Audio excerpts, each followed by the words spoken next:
Radical neck dissection is considered to be the gold standard in the management of neck disease that we discussed in last class.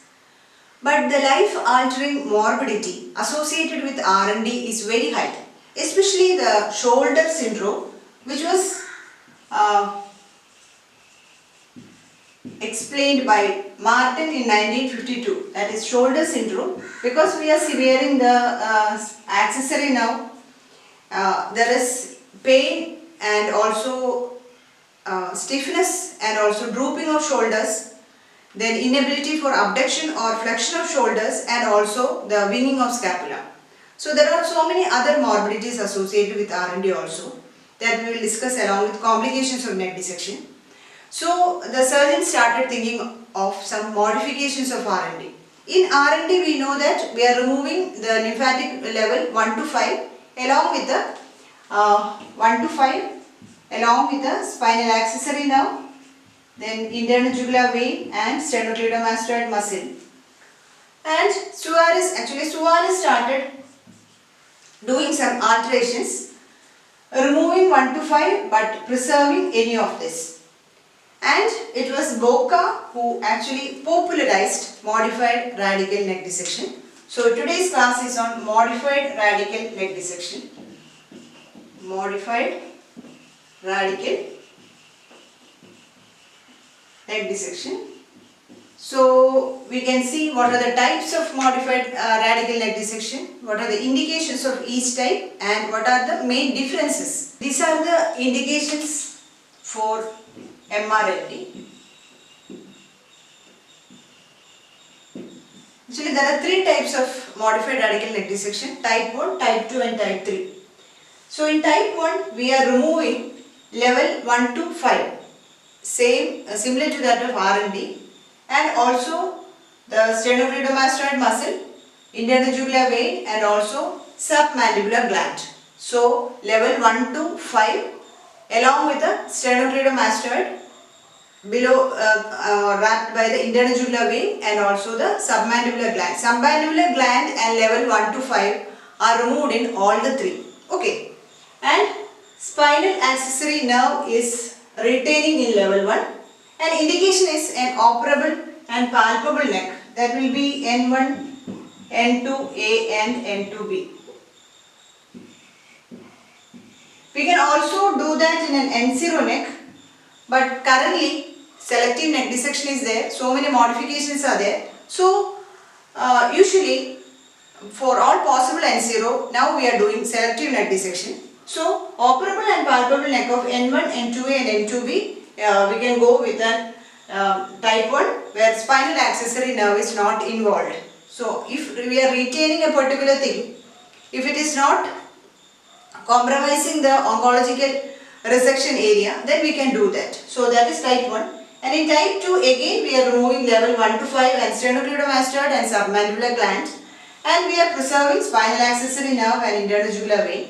So this can be done in all operable palpable neck, similar to that of type 1, and the type 2 is preferred if we want to remove the second side also, especially in cases of a differentiated thyroid carcinoma. We can preserve the internal jugular vein, or if the chance of microanastomosis of the internal jugular vein, then it is better to go with the type 2. Okay. In type 3, see, all the three are preserved. That is the spinal accessory, internal jugular vein and sternocleidomastoid muscle are preserved. So what we are removing? We are removing level 1 to 5 along with the submandibular gland. So this can be done in an N0 neck. Again I told you there is more selective approaches are there. Even then it can be done in an N0 neck, and also a differentiated thyroid carcinoma. And we can also do that in skin tumors like melanoma, then squamous cell carcinoma of skin, and also Merkel cell tumors, especially a narrow band of scalp skin involving the anterior and posterior part of auricle. So all these three type of skin tumors we can do a type 3 MRND, which is otherwise called a functional neck dissection of Boca or a comprehensive neck dissection. Synonyms of type 3. Comprehensive neck dissection or a functional neck dissection of Boca. Okay, because Boca popularized this MRND, right? So these are the indications of 3 types of MRND. So in MRND, the position of the patient, then the incision, then elevation of flap, all are similar to that of RND.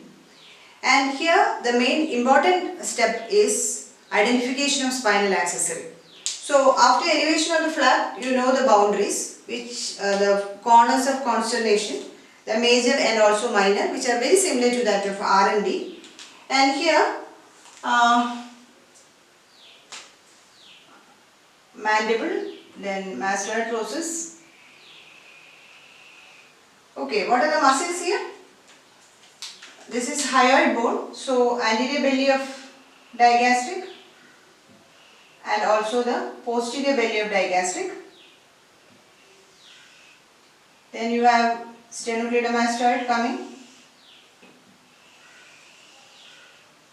This is sternocleidomastoid, digastric, anterior and posterior. Posterior limit is anterior border of trapezius. Omohyoid is there. This omohyoid. And strap muscles are the limit of the anterior part. Anterior part, strap muscles are the limit. Okay. We are preserving spinal accessory now. So identification and preservation of spinal accessory is a very important step in MRND. So you know the spinal accessory is coming out of the jugular foramen and it is crossing the sternocleidomastoid anterior to posterior. From here then through the posterior triangle it is going to supply the trapezius muscle. Okay, so this is digastric posterior belly. So we have to retract the posterior belly of digastric superiorly and we can see the accessory now crossing the internal jugular vein, and there are 3 positions of crossing the internal jugular vein. In 96% of cases, majority of cases, the spinal accessory will cross the internal jugular vein superficial to the internal jugular vein, and in all the cases it is anterior to the transverse process of atlas or C1 vertebra. Okay, at this point it is anterior to the transverse process of C1 and it crosses the IJV. Either we can on this side it will be crossing like this. Okay, so it will be superficial in cases of 96%, but in 3% it will go posterior to IJV, and in 1% it will go through IJV.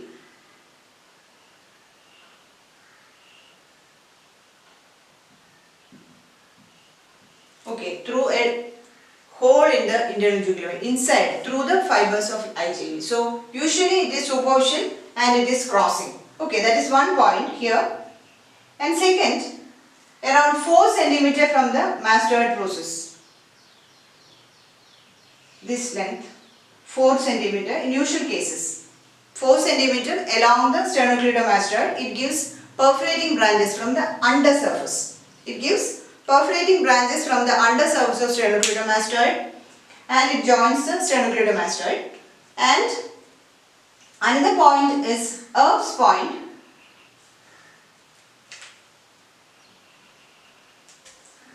Erb's point. Usually it corresponds at the junction of upper 1/3 with the lower 2/3 of sternocleidomastoid, and it is accompanied by cervical plexus, usually by the greater auricular nerve. Okay, another nerve which is the greater auricular nerve. Greater auricular nerve comes and goes like this. Okay, so usually it is above the greater auricular nerve in most of the cases. In some cases it can go below greater auricular nerve also. That is 1 to 2 cm superior to Erb's point, superior to the greater auricular nerve. Okay, usually. and in some cases it can go below Erb's point also. And the fourth point is at the point of penetrating into the trapezius. So this is usually 2 to 4 centimeter superior to the clavicle. Okay, so there are 4 points. One at the after retracting the posterior belly of digastric, you can see it crossing the internal jugular vein. Second, around 4 centimeter below the from the mastoid tip, it perforates, gives branches to the sternocleidomastoid from under surface of SCM.